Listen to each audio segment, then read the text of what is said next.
Very quick video tonight regarding all this idealism out there, all these isms, okay? It's really starting to bother me. And even though I use these words myself, yeah, I'm being a hypocrite here, I admit it. But, you know, this whole vision of free market capitalism versus communism, it's all bullshit, okay? Because no such ideal will ever be achieved, period. It is not within human nature to be completely uncompetitive, as you know was the notion in this classless society that the Marxist doctrine had envisioned. And it's equally stupid to believe that there's any such thing as, or ever could be, as free market capitalism. There is no such thing. In fact, we should start this word freedom from our vocabulary, because it really, in reality, we are very limited as a human species. There's no such thing as absolute freedom, because your absolute freedom is going to trample on somebody else's absolute freedom. Case closed. So all we can hope for is a hybrid system, which to some degree actually used to exist in this country, but it's no longer here. It's no longer even remotely here. So I'm not completely anti-capitalist per se, but what I am against is robber baron capitalism. What I am against is this complete obfuscation of human need, humans in particular,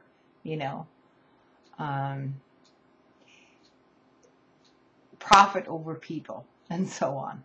This kind of thinking cannot continue. It is dead. It is a dead end. And it's not gonna go anywhere. We're gonna destroy the planet if we keep thinking this way. So the best we can hope for is some sort of a hybrid system which gets things back into some sort of a balance. And I'm not actually sure whether that will happen. I'm far more pessimistic about this than most people. But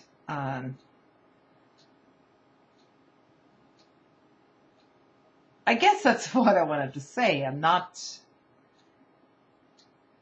People have this notion in America that that socialism, for one thing, is bad, and that any social program is bad.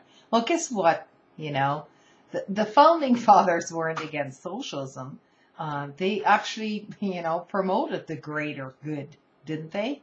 So yeah, that's basically socialism, and this whole move against, I don't want to pay any taxes. Well, guess what? If you have a powwow and you all cooperate with each other, that's kind of like a little personal tax.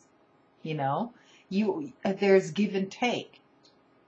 So it's just a question of who administers that give and take. And our government is totally in the hands of big financiers, billionaires all over the globe, corporate entities which are not accountable and not elected, And this is not government by the people, and this is not exclusive to America. This has truly gone global, So in the long term, this is a completely unsustainable model. It just will not work in the end.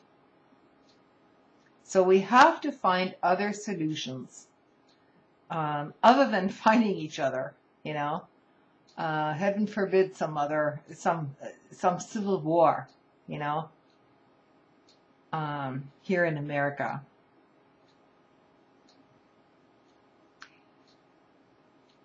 The thing is, if you remember, on 9/11, and let's not get into the, who caused it, who was responsible for it, whatever, okay? Let's just consider that day, that particular day, without going into any details about it. But you know what? The people in New York, no matter who they were, we're talking about all sorts of people in New York. And this is a pretty diverse city, composed of all sorts of people, rich and poor.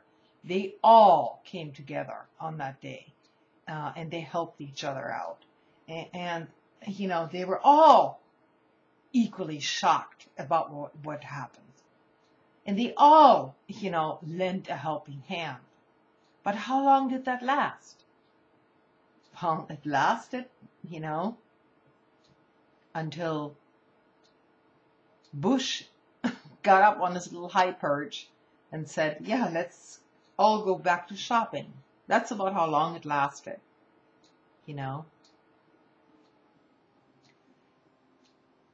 And immediately afterwards, we had, completely idiotic schemes in terms of retaliation against who knows. And the responders, the 9/11 first responders were being trashed, and actually are now being also trashed, not taken into account. And life just simply went on.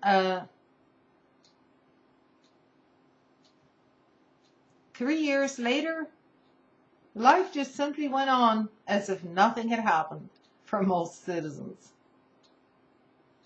in this country.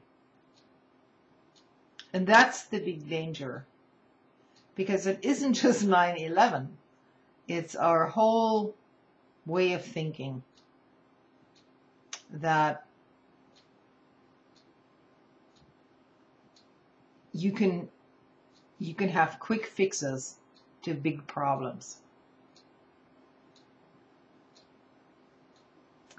I don't know, something to think about.